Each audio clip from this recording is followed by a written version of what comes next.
Hi guys, welcome to Wisdom Corner with me, Henry Mutunga. Today we are talking about youth and early sex. Early sex amongst the youth ni kitu imekuwa rampant sana. Unapata mayouth wenye wako high school, wenye wako kole, wenye wako kampu, wana engage in early sex. Na hata wengine wadogo sana wenye wako primo in some part of this country. Unasikia watoi wadogo sana wanapata mimba. Now, I'm not trying to demonize sex, the whole of it. Sex is good, sex is sweet, but when done within the confines of a marriage. I want to tell you this. For you as a youth, sex is not good at this point in time. Why? One, it is a sin called fornication. Fornication is any sexual intercourse that involves people who are not married to one another. So chenye unafanya ni dhambi mbele ya Mungu. Two, it defiles our bodies. To defile is to damage, to destroy, to spoil purity of something. So when you engage in early sex, you are simply defiling your body, because the Bible in the book of 1 Corinthians chapter 6 verse 18 to 19, we can read it.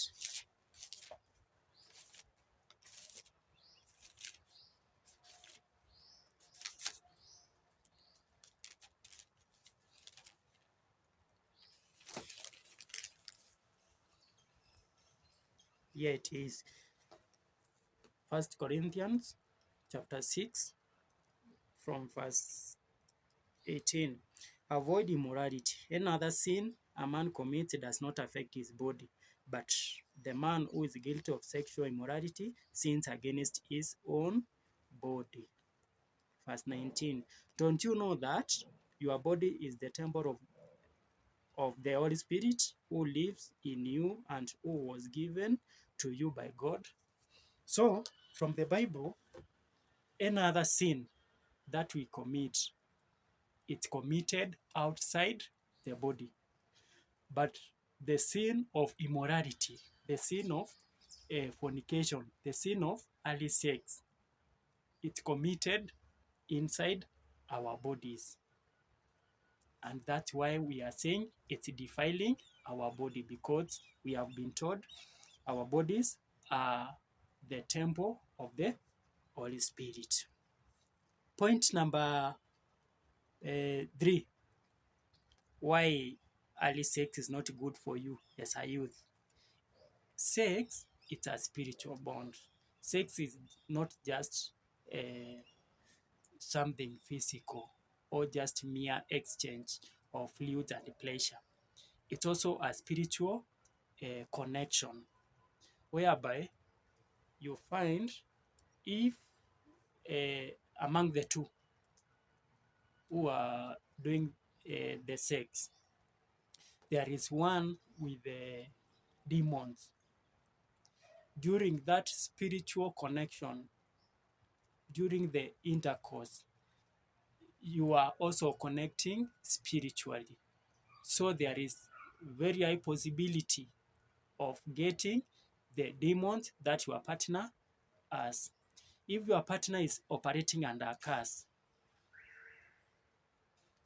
you'll also find that there is a very high possibility of you suffering the consequences of the curse your partner is operating under, because of that spiritual connection during sex. Point number 4, why early sex is not good for you. It exposes you to early pregnancies or unwanted pregnancies. Why are we calling it unwanted pregnancy? It's unwanted because it's happening at the wrong time. It's happening at the time when it's not really wanted. Why? Because at that time when it's happening, you are still in high school, you are still in college, you are still in university. You are not working, so you don't have any source of income. You are just depending on your parents for upkeep. So when you get that pregnancy, at that point in time, you are not able to take care of any baby unless you give birth and take it to your mom to take care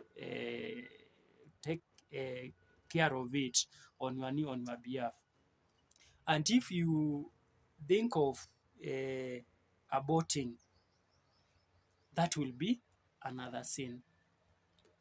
It will be like one sin culminating to another sin. The first was fornication. Now, after the fornication, it's likely to give birth to another sin called murder, or do not kill. When you abort, you have simply killed an innocent baby. So you'll be guilty of fornication and also guilty of killing. Point number 5, it also exposes you to STIs, sexually transmitted infections, like HIV, gonorrhea, syphilis, herpes, hepatitis, and also HPV, or human papilloma virus, the virus that is responsible for cervical cancer. It's also a sexually transmitted infection. The point number 6 and the last one, it also lowers your dignity. In this essence, after the sexual act, you will be left with that guilty. What have I done? I've done the wrong thing. What I've done is not godly. Hii kitu haikuwa happen. Kwa nini tumefanya? You see that kind of guilty. So you'll be guilty. And another thing, your partner has already seen your nakedness. So anakujua. Na unajua at that point in time, hakuna guarantee atakuoa. Hakuna guarantee mtaoana.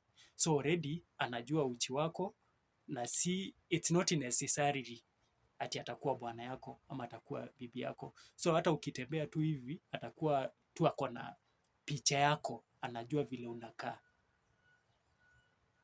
You see that kind of thing. So that thing, you will always be feeling ako ka guilty. Chali fulani ananijua. Chali fulani ananijua vile nakaa. Manzi fulani ananijua. Tushailala na yeye. None of that kind of guilty.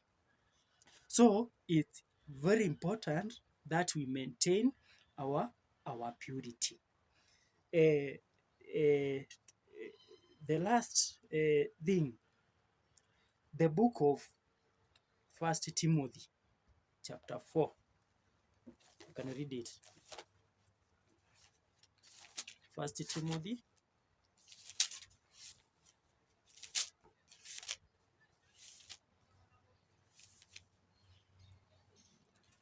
Timothy chapter 4. Yes, here it is. From verse 12.